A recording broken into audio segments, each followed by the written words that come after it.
हमने पिछली वीडियो में पढ़ा था कि कैसे पुर्तगाली लोगों ने उपनिवेशों को स्थापित किया, कैसे दक्षिण अमेरिका के क्षेत्रों पर कब्जा किया। ब्राज़ील मुख्य उनका उपनिवेश था। आज हम वीडियो संख्या 8 में पार्ट 5 में जो है उन जिन क्षेत्रों पर इन्होंने कब्जा किया था उपनिवेशों पर, उनकी शासन व्यवस्था के बारे में पढ़ने वाले हैं।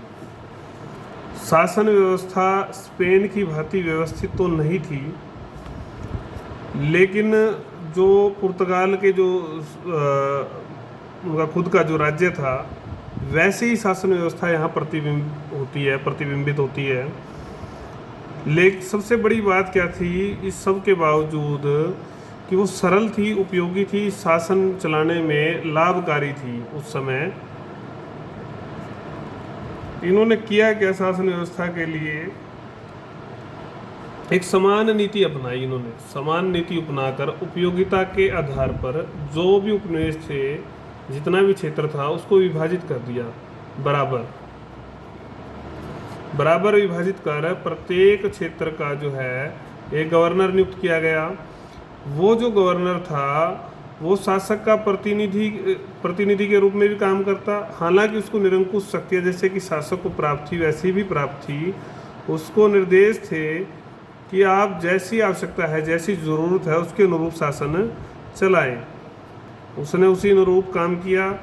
जो छोटे इलाके थे और इससे छोटी इकाई जो थी, उनको कैप्टिन में बांट दिया गया। कैप्टिन नाम रखा गया और उसमें बांट कर वहाँ पर जो प्रमुख जो नियुक्त किए जाते, वो भी लिस्बन के मतलब शासक जो थे उनके द्वारा ही नियुक्त किए जाते थे। मतलब शासक का जो है इंटरफियर था। उसके बाद अगर हम बात करें, कैप्टन से जो नीचे की व्यवस्था थी वो स्थानीय लोगों के हाथ में ही थी। स्थानीय लोगों को ही वहाँ की व्यवस्था को दे रखा था। कैप्टन से नीचे ये जो लोग थे, यहाँ के जो पुर्तगाल के जो लोग थे, शासक थे, ये लंबे चौड़े कानून बनाने, बड़े बड़े आदेश निकालने, ज़्यादा से ज़्यादा आदेश निकालने विश्वास नहीं रखते थे। ये कहते थे कि प्रशासन चलना चाहिए, व्यवस्थित चलना चाहिए, अच्छा चलना चाहिए। वहाँ पर जो शांति और न्याय का जो काम था इन कैप्टनों में, या जो गवर्नर थे, ये इनका काम था। कैप्टनों में जो प्रमुख होता था वो शांति भी करेगा और न्याय भी व्यवस्था जो है वो स्थापित करेगा। इनको काम दिया हुआ था। दूसरी जो नीति अपनाई पुर्तगाली सरकार ने वो क्या थी कि भाई ज़्यादा से ज़्यादा लोगों को पुर्तगाली भाषा सिखाई जाए, स्थानीय लोगों को, और ईसाई धर्म में दीक्षित कर दिया जाए, ईसाई धर्म उनको अपना लिया जाए। हालांकि उन्होंने निर्देश दिए कि इस कार्य में जल्दबाजी नहीं करनी है, क्योंकि जल्दबाजी से उनको लगता था कि नुकसान हो सकता है। व्यापार में नुकसान करके कोई फायदा नहीं है कि आप भाषा सिखाएं, किसी के ऊपर धर्म थोपें। इसी का जो ये परिणाम था कि इनकी जो उदार राजनीतिक सामाजिक जो नीति थी, इसके कारण से ही कोई बड़ा विशेष जो है विद्रोह, इनका जो इतना बड़ा क्षेत्र था, देखो ब्राज़ील बहुत बड़ा क्षेत्र था, उसमें कभी विशेष विद्रोह नहीं हो पाया। एक और बड़ा जो काम इन्होंने किया वो क्या था कि प्रवेश की मनाही थी। इनका जो क्षेत्र था, यूरोप की कोई भी शक्ति, कोई भी देश, कोई भी जो है इनकी अनुमति के बिना प्रवेश नहीं कर सकता। इन्होंने मना किया हुआ था। और व्यापार जो होता था, चाहे वो आयात हो चाहे वो निर्यात हो, उस सारे का जो संचालन है वो लिस्बन मतलब सेंट्रलाइज व्यवस्था थी। और लोगों को निर्देश थे, जो स्थानीय लोग थे ब्राज़ील के, उनको निर्देश था कि कोई भी किसी बाहर से संपर्क नहीं बना सकता, नहीं करेगा। ये इनको निर्देश थे, सख्त सज़ा इसके लिए मिलती थी। और इन सब कामों के लिए जो उद्योग व्यापार उन्होंने वहाँ किया, तो श्रम शक्ति की अगर ज़रूरत पड़ती तो उनका पहला जो प्रयास था वो ये था कि दक्षिण अमेरिका का जो उनका क्षेत्र है, उपनिवेश है, वहाँ से मिल जाए। फिर भी अगर कमी रहती है तो अफ्रीका में जो उनके उपनिवेश थे, अंगोला, मोजाम्बिक, यहाँ से जो है दास जो भी है, मजदूर जो है वो बुला लिए जाएं। ये जो सारा काम चल रहा था, इसको उन्होंने, इससे हमें स्पष्टता मिलती कि औपनिवेशिक जो शासन की ज़रूरत थी उन औपनिवेशिक शासन की ज़रूरतों के अनुरूप था। अब बदलाव क्या, मतलब इसमें कि बहुत कम जो है बदलाव की ज़रूरत पड़ती थी, क्योंकि इस प्रशासन ठीक चल रहा था। तो हमने स्पेन और पुर्तगाल दोनों की जो ये नीति है उपनिवेशों को स्थापित करने की, ये पढ़ चुके हैं हम। इसकी प्रकृति को समझना जरूरी है। हालांकि ये हम सब पढ़ चुके हैं, पढ़ आए हैं हम, लेकिन इसकी प्रारंभिक चरण था ये उपनिवेशवाद का। इसकी प्रकृति को समझना जरूरी है।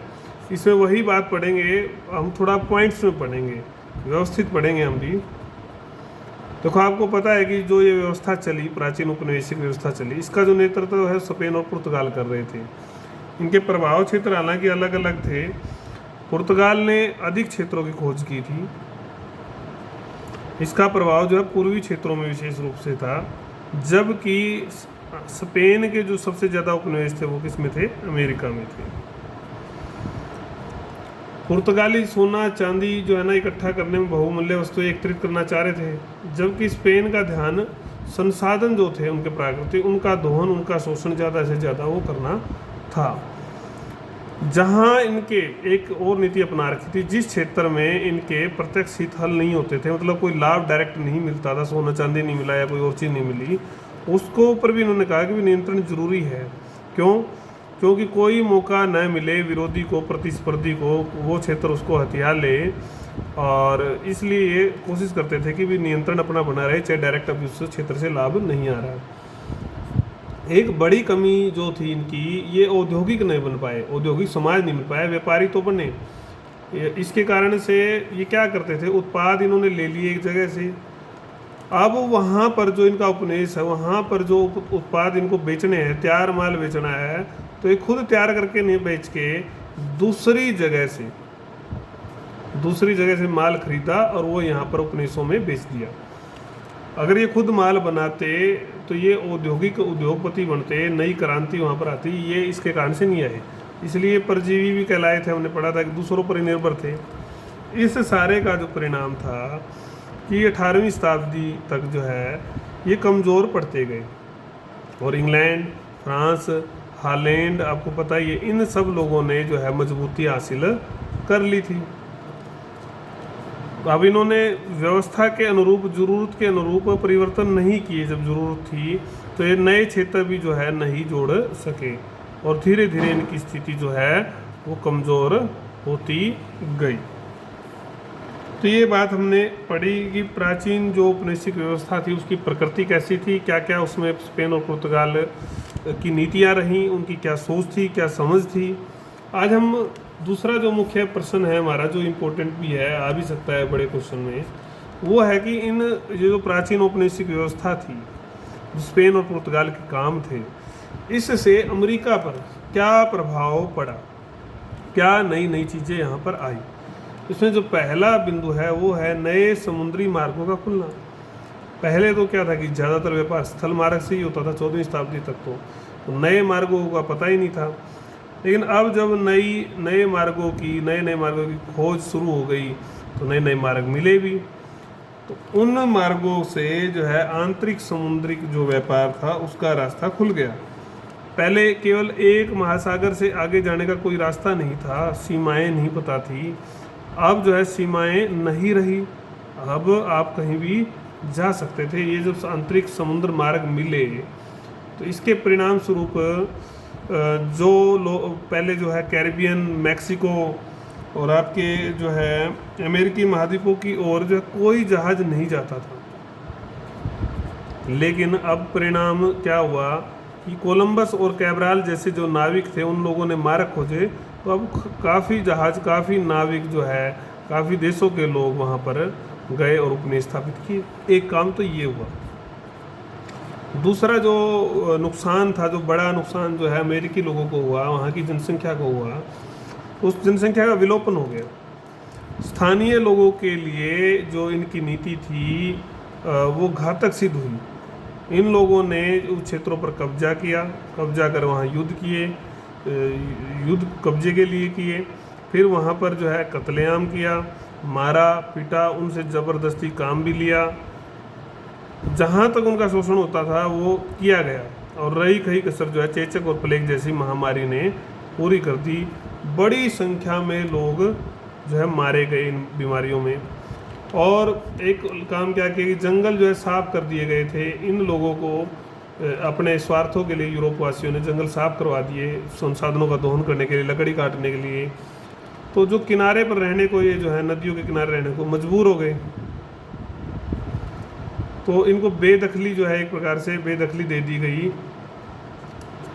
तो एक अनुमान आया, एक आंकड़ा आया कि इस समय जो ये बेदखली, जंगल साफ करना, चेचक, प्लेग, कत्लेआम, इन सब का जो परिणाम था 16वीं शताब्दी में, जहां उनकी जनसंख्या जो है 7 करोड़ थी, वो जनसंख्या 18वीं शताब्दी तक आते आते केवल 45 लाख रह गई। तो इस सारे से देखो कि जनसंख्या तो जो विलुप्ति के कगार पर ही आ गई, कितनी कम जनसंख्या होगी। अब तीसरा जो बिंदु है वो है सोने चांदी का आयात। ये भी हम कई बार पढ़ चुके हैं। इनका उद्देश्य था, देशों का जो उद्देश्य था कि शक्तिशाली बनने के लिए ज़्यादा से ज़्यादा सोना चांदी का जो है संग्रह करना है। तो इन लोगों ने जब ये काम शुरू किया, उद्देश्य जब अपनाया, क्षेत्रों को खोजा, तो इनको मेक्सिको में, पेरू में, ग्वाटेमाला में, ठीक है, अर्जेंटीना में जो है खानें मिल गई, बहुत खानें इनको मिली धातुओं की, सोने चांदी की। तो इन खानों का इन्होंने खूब दोहन किया, मनमाना दोहन किया। एक आंकड़ा जो आया निकल कर, इस सरकारी आंकड़े की बात करें शुरू में हम, 1521 से 1600 के बीच जो है स्पेन ने जो है अमेरिका से, आप ये लगाओ कि 18,000 टन तो चांदी